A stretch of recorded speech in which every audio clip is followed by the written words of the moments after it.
कोमल नाम की एक अनाथ बच्ची खानपुर गांव में एक छोटी सी झोपड़ी में रहती थी। उसके माँ बाप इस दुनिया में नहीं थे। कोमल के घर में उसका ध्यान रखने वाला कोई नहीं था। वो अभी 6 साल की थी। उसे अभी अपने बाल बनाने भी नहीं आते थे, जिसकी वजह से उसके बाल बहुत खराब हो गए थे। गांव के बच्चे भी कोमल को बहुत चिढ़ाते थे। एक दिन कोमल गांव के बच्चों के पास जाती है। अरे देखो देखो कौन आया है, इसके बाल तो देखो, ऐसा लगता है जैसे कभी कंघी ही ना की हो। बाल नहीं, घास है इसके सर पर तो। सभी बच्चे हंसने लगते हैं। कोमल रोते हुए वहाँ से चली जाती है और अपने घर आ जाती है। उसके घर में पुरानी टूटी हुई कंघी पड़ी थी।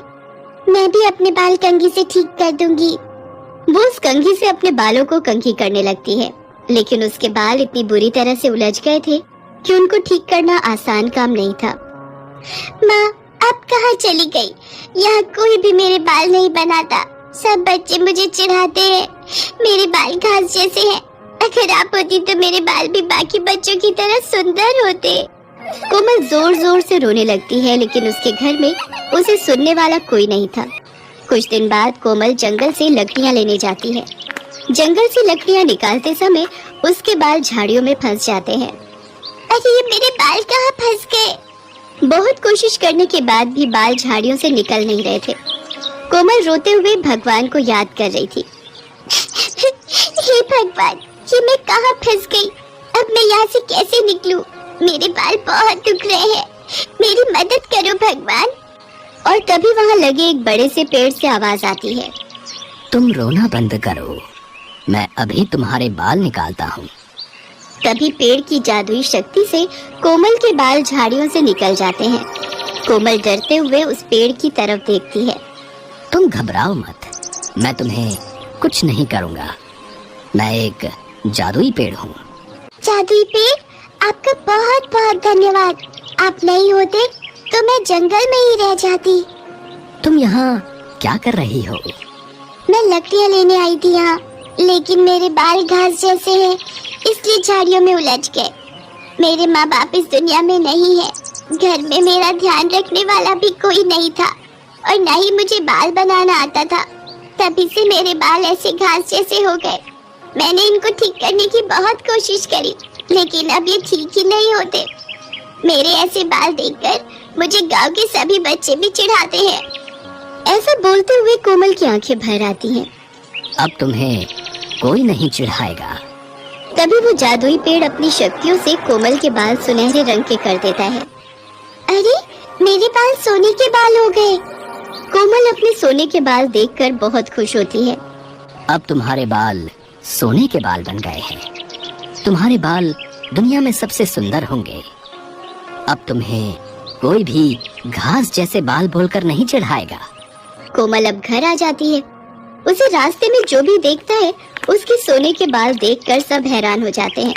2 औरतें आपस में बातें करती हैं। अरे, वो देखो सोने के बाल वाली लड़की कितनी सुंदर लग रही है। अरे, ये तो कोमल है। इसके बाल तो घास के जैसे थे। इसके बाल इतने सुंदर कैसे हो गए? गांव में चारों ओर सिर्फ कोमल के बालों की ही चर्चा हो रही थी। कोमल भी अपने सुनहरे रंग के बालों को देखकर बहुत खुश थी। सब लड़कियां कोमल से बालों का राज पूछती हैं। ऐसे ही समय बीतता गया और कोमल भी अब जवान हो गई। सुनहरे बालों के साथ उसकी जवानी और भी निखर कर आती थी। अब वो बहुत सुंदर हो गई थी। एक दिन दूसरे राज्य का राजा भी खानपुर गांव के जंगल में शिकार करने आया था। शिकार करते करते राजा अपने सिपाहियों से अलग हो जाता है। तभी राजा को एक हिरन दिखाई देता है और उसके साथ हिरन का बच्चा भी था। राजा उन लोगों का शिकार करने उनके पीछे भागता है। हिरन अपने बच्चे को साथ लेकर भाग रहा था, लेकिन हिरन का बच्चा झाड़ियों में उलझ जाता है, जिसकी वजह से वो भाग नहीं पा रहा था। अपने बच्चे को ऐसे देखकर हिरन भी वहीं रुक जाता है। पीछे से राजा देखता है हिरन का बच्चा वहीं फंस गया है। अब कहाँ जाओगे अपने बच्चे को छोड़कर? अभी बताता हूँ। तभी अचानक कोमल भी वहाँ आ जाती है। कोमल उस बच्चे को देखती है तो हिरन के बच्चे को छुड़ाने लगती है। अरे घबराओ नहीं, तुम्हें कुछ नहीं होगा। मैं तुम्हें कुछ नहीं करूँगी। मैं तो तुम्हारी मदद करने के लिए ही यहाँ आई हूँ। तभी राजा देखता है सुनहरे रंग के बालों वाली लड़की हिरन के बच्चे को झाड़ियों में से निकाल रही थी। राजा उसके सुनहरे बालों को देखता ही रह जाता है। इतने सुंदर सुनहरे रंग के बाल, आखिर कौन है ये लड़की जिसके सोने के बाल हैं? मैंने आज तक इतने सुंदर बालों वाली लड़की नहीं देखी। राजा ये सोचते हुए आगे जाता है और जैसे ही उस जगह पहुंचता है तो वो देखता है कि हिरन और उसका बच्चा वहां नहीं थे और वो सुनहरे रंग के बालों वाली लड़की भी वहां नहीं थी। अरे, अब कहाँ चली गई वो लड़की? अभी तो यहीं थी। कुछ देर के बाद राजा के सिपाही भी वहां पहुंच जाते हैं। राजा अपने सिपाहियों से कहता है, मैंने अभी अभी एक सुनहरे बालों वाली लड़की को यहाँ देखा था।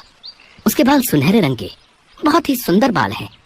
जाओ, जाकर सारे गांव में पता करो कि वो लड़की कौन है। मुझे उससे शादी करनी है।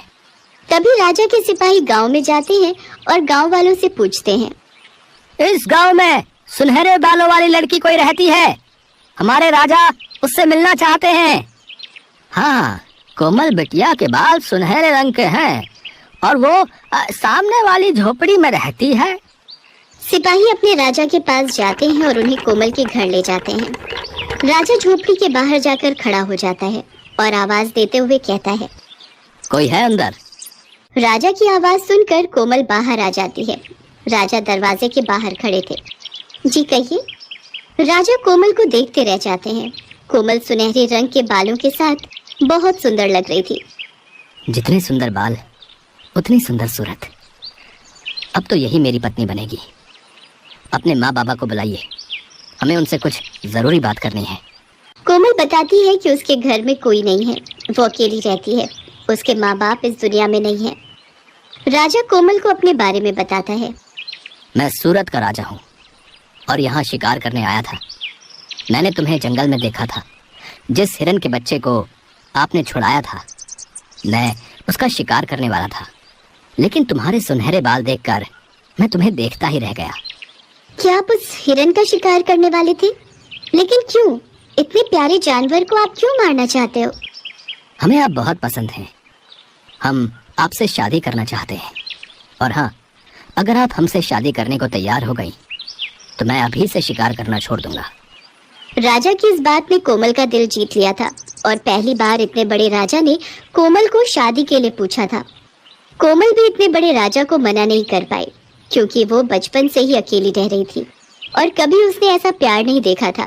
फिर वो राजा गांव के मंदिर में जाकर सबके सामने कोमल से शादी करता है और कोमल को अपने साथ अपने महल में ले जाता है। राजा कोमल से बहुत प्यार करता है और कोमल के कहने पर वो शिकार करना भी छोड़ देता है।